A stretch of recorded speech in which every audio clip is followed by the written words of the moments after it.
It was supposed to be an easy gig, house sitting for the Tonellis, a wealthy couple with a mansion on the outskirts of town. They were on vacation for 2 weeks, and all I had to do was water the plants, feed the cat, and keep an eye on the place. Simple enough, and the money was too good to pass up. The house itself was massive, almost absurdly so. High ceilings, oak floors, and art pieces that probably cost more than my car. It was isolated, too, surrounded by tall trees and a sprawling lawn, the nearest neighbor a good quarter-mile away. At first, the quiet felt like a luxury, a chance to unwind and escape the chaos of everyday life. But as the days passed, silence became heavier, almost oppressive. I began to listen for something that shouldn't be there.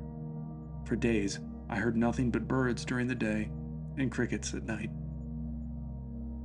It was the third night when things started to go wrong. I was laying on their sectional couch in the living room with the Tonelli's cat, Skillet, curled up on my legs. I had been flipping through the streaming services on their massive TV and was beginning to nod off. Then I thought I heard a noise. Just a faint sound, like something bumping against the wall or a door someplace down the hall.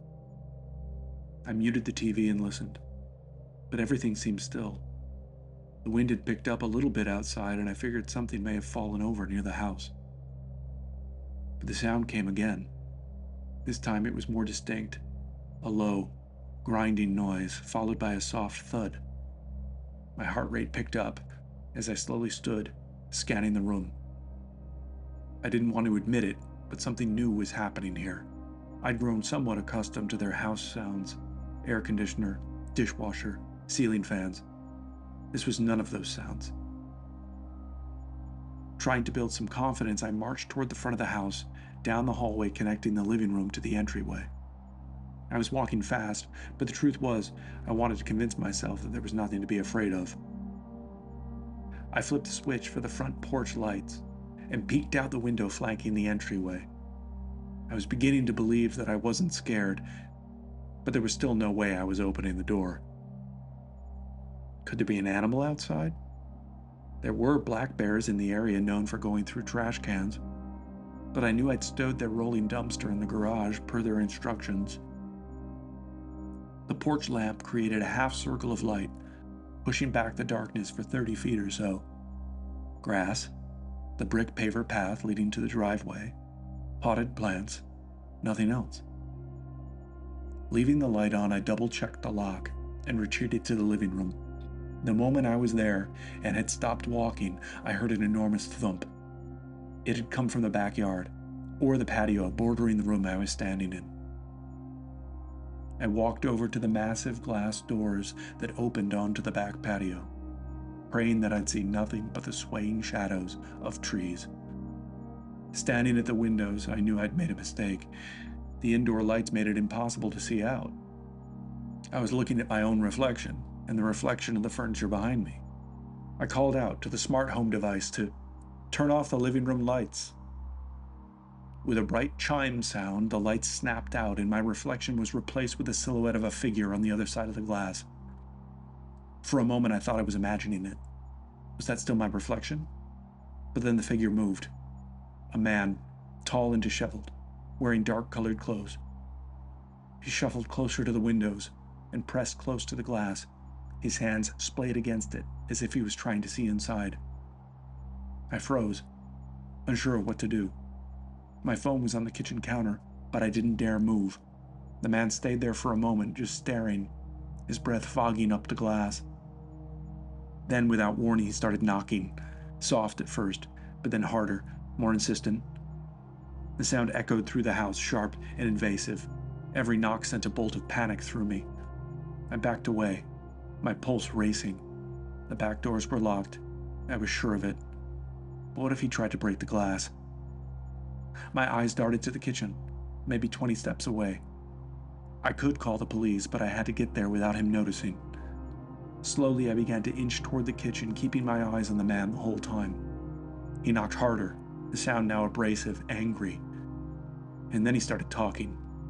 "Let me in," he hissed, his voice muffled by the glass. "I need to come in." I know you're in there. I've been watching you for ages." I felt a wave of nausea rise in my throat. My heart pounded in my ears as I reached the kitchen. I crouched behind the counter, pressing my back to the cabinet doors. I grabbed the phone and dialed 911, my hands shaking. "911, what's your emergency?" The operator answered. Her voice was calm. "Someone's trying to break into my house. Or the house I'm house sitting for," I whispered, trying to keep my voice steady. "He's outside, banging on the glass. Please, you need to send someone." She asked for the address. The address. I didn't know the Tonelli's address. The last time I'd thought about it was when I pulled it up online to see how far the drive would be. I rifled through the apps on my phone and pulled up maps to see the history. Empty, of course. I scanned the kitchen, looking for anything that might have an address. At the other end of the counter was a basket I'd been using to collect the mail that had arrived for the Tonellis. I would need to move closer to him to reach it. It had been a few seconds since I'd had eyes on him, so I peeked back at the windows. There was nothing.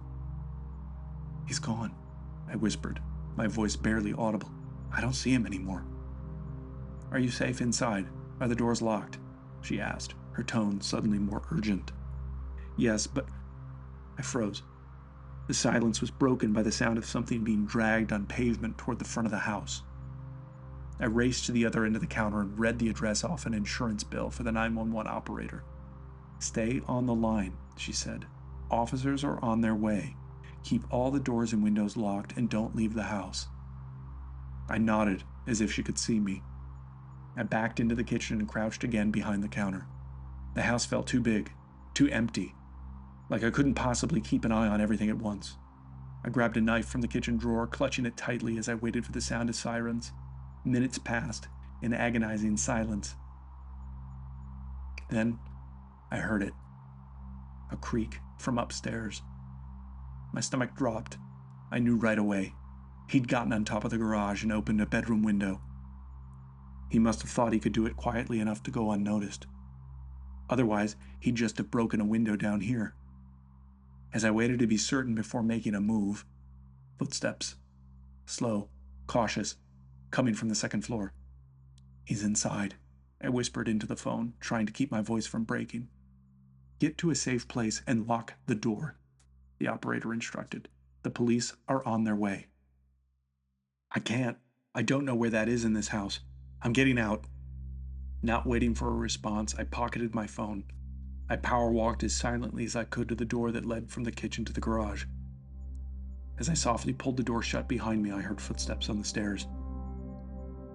From the garage's side door, I crawled on my hands and knees below the line of windows, and then to a patch of manicured bushes 20 yards from the house.